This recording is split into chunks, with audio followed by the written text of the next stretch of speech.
Hello!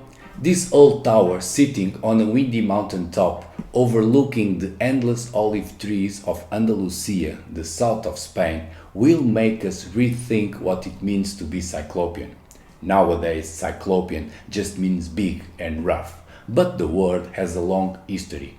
Started with being built by the one-eyed giants and slowly mutated into a type of ancient construction of big stones without mortar, until just recently being left in a limbo after losing the favor of academics who've been trying to replace the Cyclops without great success. Lastly but not least, in my view, Cyclopean is a culture describing the people that lived across southern Europe during the Bronze Age, for whom not the bells toll but the walls tell about their identity and deeds, as we'll see in southern Spain.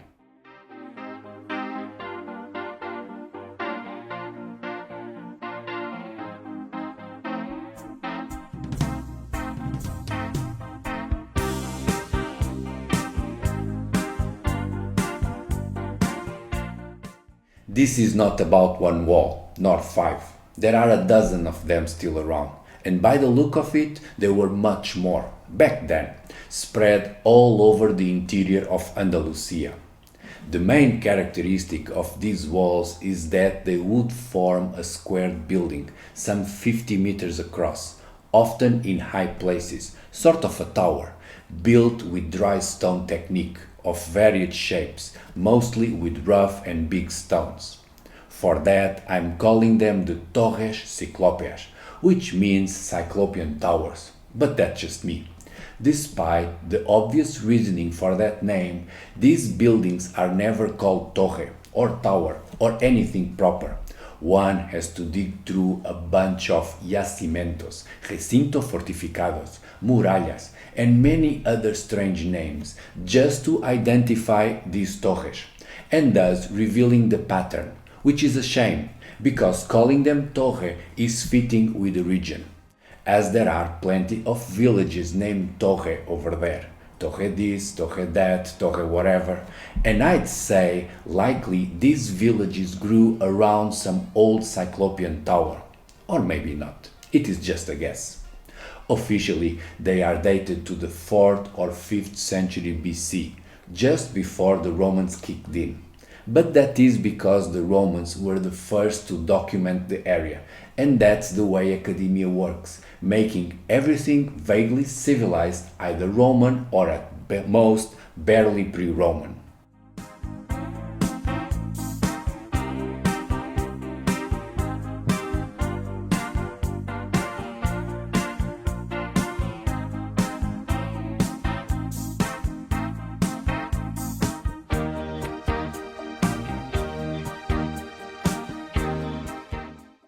Nowadays, this region is all about olive oil, with endless hills covered in olive trees.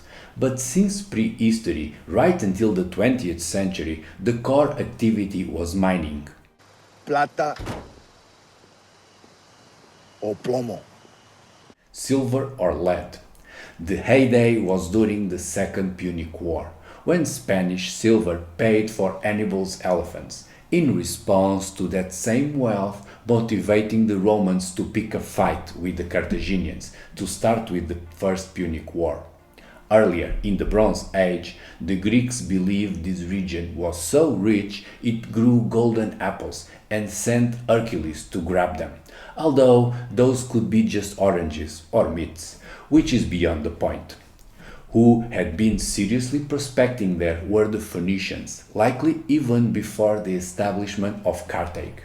So, all that mineral wealth and foreign interest had made Iberia in the Iron Age somewhat like the Middle East of today, with all the superpowers eager to drop some democracy over there.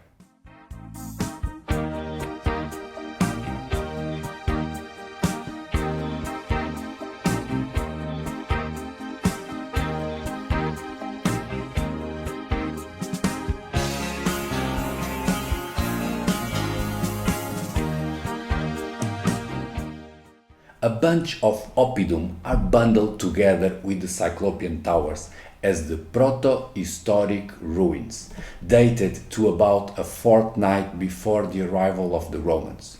Oppidum is a Latin word meaning fortified village that the Romans would apply to every town they were about to conquer, including the Iberian Peninsula, that has plenty of Iberian oppidum.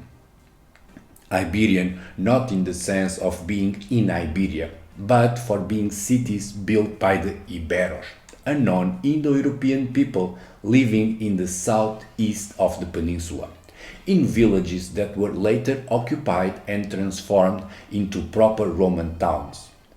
These Iberian oppidum, some of them quite large and monumental, have a couple of characteristics that concern us.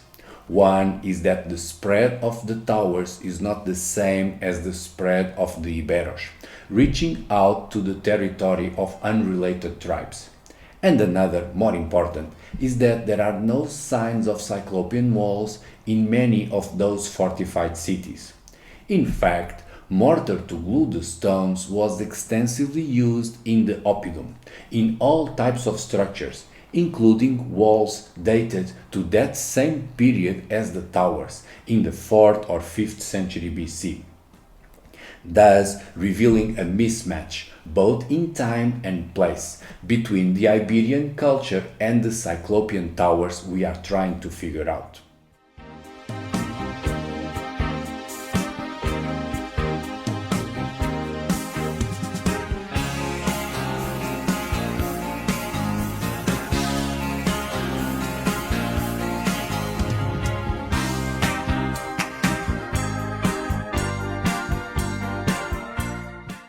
Before the Cyclops, there were the megaliths, big rock works, found covering most of Europe.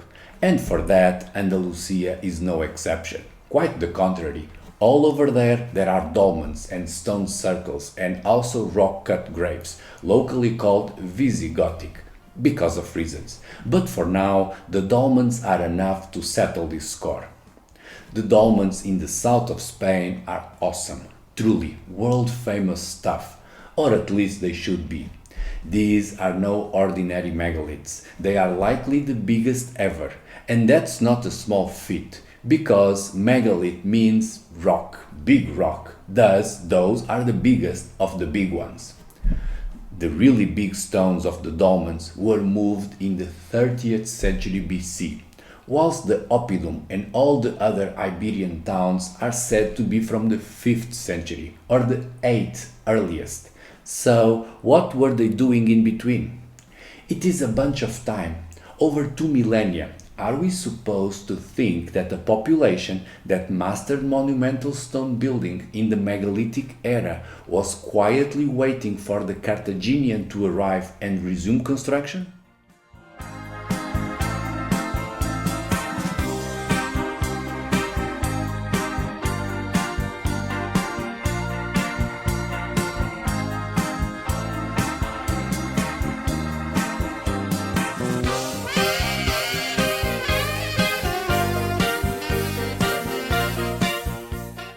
There are Bronze Age structures in Spain, such as the mystifying Motillas and the El Algar cities.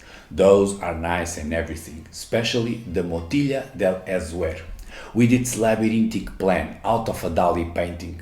However, these old ruins have some serious flaws. One is that the map of the Iberian Bronze Age cultures does not feature people living in the areas with the towers, which raises some suspicion on something being missing in the history over there. Then two, another trouble is that the Bronze Age buildings in Iberia have plenty of mortar securing the stones. This is a recurring piece of the puzzle with polygonal masonry, whereas mortar is used in both older and younger constructions, leaving us without an explanation on why people stopped using mortar in some period of time to go and build Cyclopean walls. Likewise, we do not have any good reason for them to quit and resume building with cement just after getting tired of Cyclopean works. The towers are no exception. Whatever date we attribute to them, there are both older and younger constructions with mortar. In this case, the motillas are on the older side and the oppidum on the younger.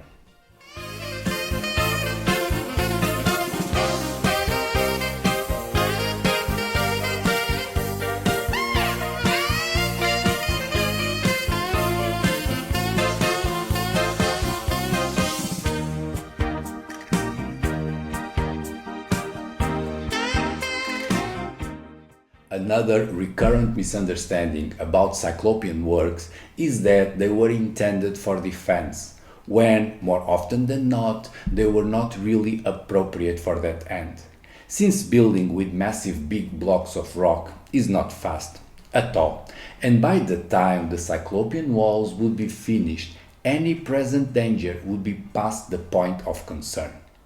Beyond the unrealistic defense, there are plenty of other theories for the tower's real usage, like being safe houses for silver on transit, lighthouses, temples, obviously. But none of this idea totally explains why so many towers were built, sometimes in places without strategic importance, and each one requiring such a big effort in stonework just to make them pretty. The best explanation I found for the expected usage is calling them aristocratic towers, which for me just makes sense, not only for these but for many other Cyclopean works elsewhere. They all have this militaristic look and feel, but in reality are for show off only and not for actual fighting.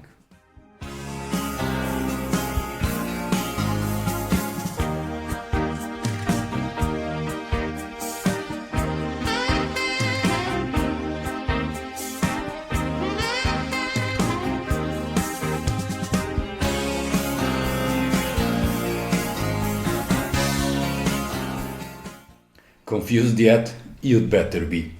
Prehistory is a massive speculation on events from thousands of years ago, based on the scarcest of evidences, sometimes contradictory. If one is certain about anything from the deep past, is certainly wrong. Now, with that said, let's go for the final piece of the puzzle.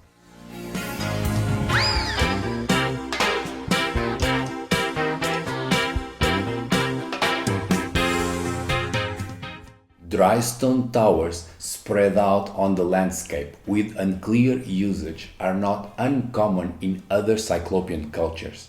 Most notorious are the Nuraghi towers, built by the hundreds, dotting the landscape of Sardinia. The Sardinian towers are round and not squared like the Iberian, but beyond that, the Nuraghi offer the same puzzles as the towers in Spain. Namely, why built without mortar? Why so many, often in places without strategic value?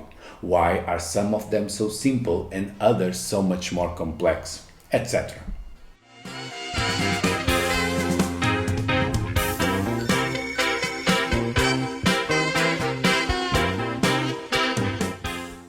These same troubles are also found around Mycenae in Greece, the birthplace of the Cyclops, at least the mythical ones, with the one eye. In Argolid, there are some exquisite squarish Cyclopean buildings scattered all over the countryside. The construction of the towers in the south of Greece is significantly more sophisticated, with precise shaping and tight fitting of the stones, as it is common in that side of the Mediterranean. And I even made a video about them for you to drop an eye, but only after liking this one.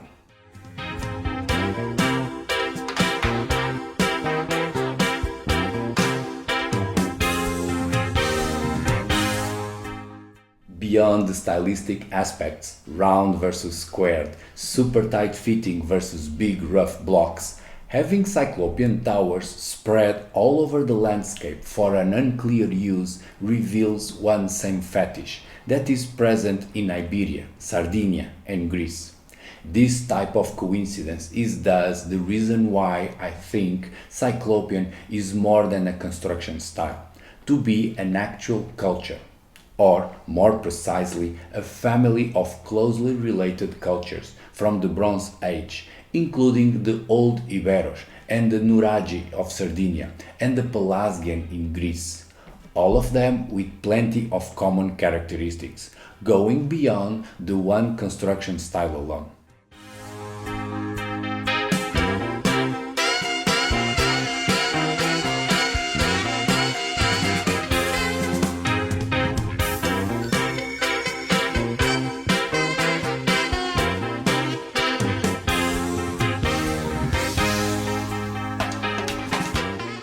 Here's the thing.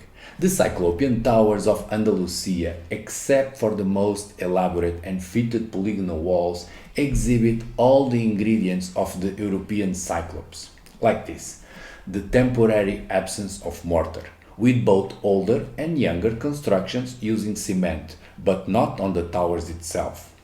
The dispersal of small buildings in the landscape, more as a signpost for show-off than as a practical structure for military use.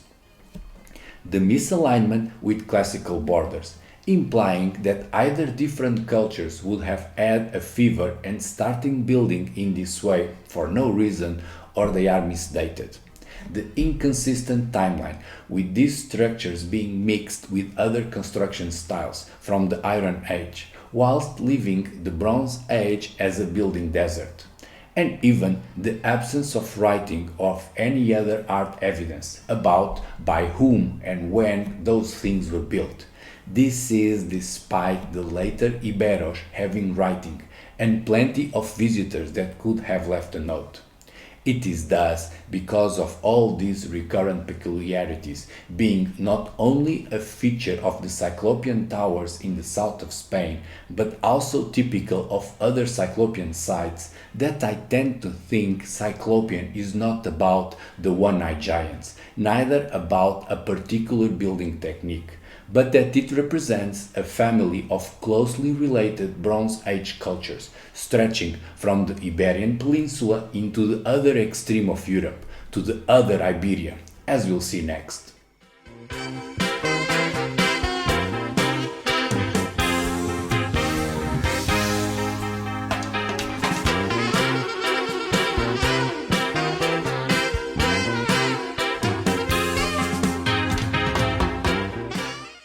That's it for today. Hope you liked it. See you in the comments.